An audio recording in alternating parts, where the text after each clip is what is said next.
Even when I think back to day one, that day that I came here to meet the family for the first time, it was like my orientation day. So it was like one of my first in-person meets coming out of the pandemic. And I just remember walking into the store and immediately feeling this like sense of warmth.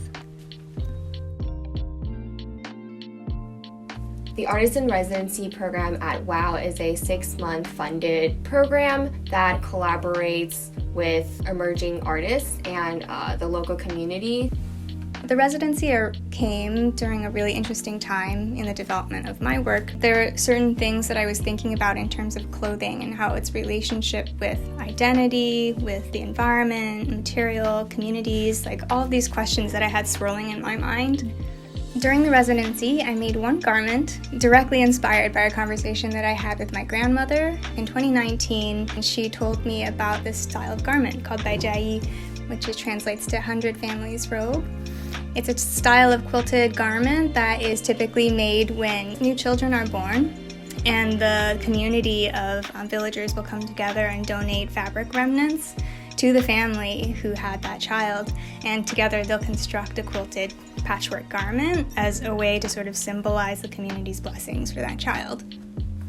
Process-wise, a lot of people were involved throughout the 6 months. For a garment that has 130 pieces, it was pretty labor-intensive. During the research phase, the W.O.W team connected me with a lot of people who were amazing resources for me to understand garment work, as well as the history of Chinatown. The role that I was asked to play was to find a few women who would actually had some sewing skills and would be willing to work on these projects. We developed a team of people to create a couple of pieces of textile and garment work. Lorraine became super instrumental because she's also a designer and she has a really solid pattern making background. We just worked really closely together in the studio to figure out exactly how to make the garment. I got to work with Alice Ip, who is another retired garment worker. I brought in a lot of old fabric scraps from the factories from some of my worker friends who are hoarders. Anybody who's been to a factory who knows that there's a ton of fabric that gets either thrown away or just not used. So I was really grateful to her for donating the fabrics and stewarding my research process. Gary took me on a walking tour of the neighborhood and shared a lot about his childhood and his experience growing up in Chinatown, literally on these streets. And on top of that, I got to work with Betty Yu on the installation for the storefront window. So the W.O.W was crafted in a way where it was a map of Chinatown, and specifically Gary's Chinatown tours. Anybody who knows Chinatown sees it right away when you say, oh, that's a map of Chinatown. We just started to look at, okay, which street is which, and what were the major streets that had factories and other sites like senior centers or Columbus Park or important places in our history and what happened in these different places. All the way from, here just below Canal, all the way up into the Midtown. Garment industry in New York has a really, really long history because New York has been a fashion center for more than a century. Essentially, by the 80s, there were over 500 garment shops in Chinatown alone that employed something like 25,000 women.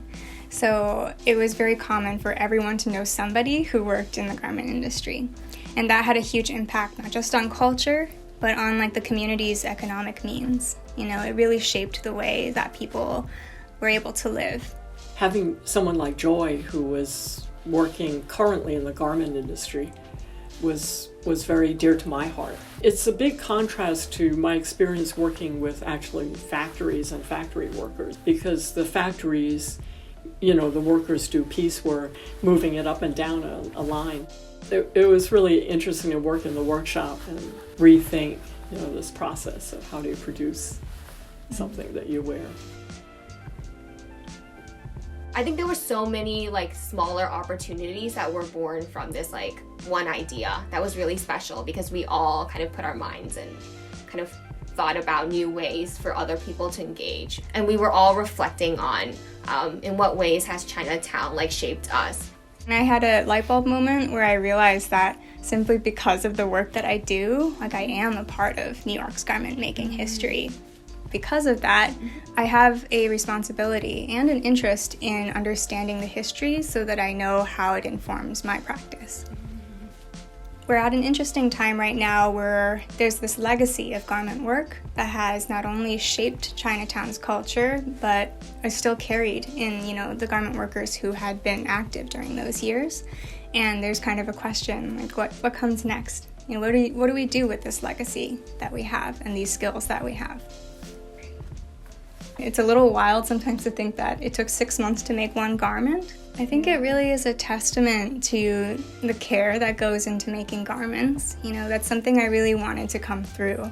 I think it's important to make visible that labor because it's a kind of labor that affects not just the outcome of the craft, but like everybody's daily life, as they engage in that craft.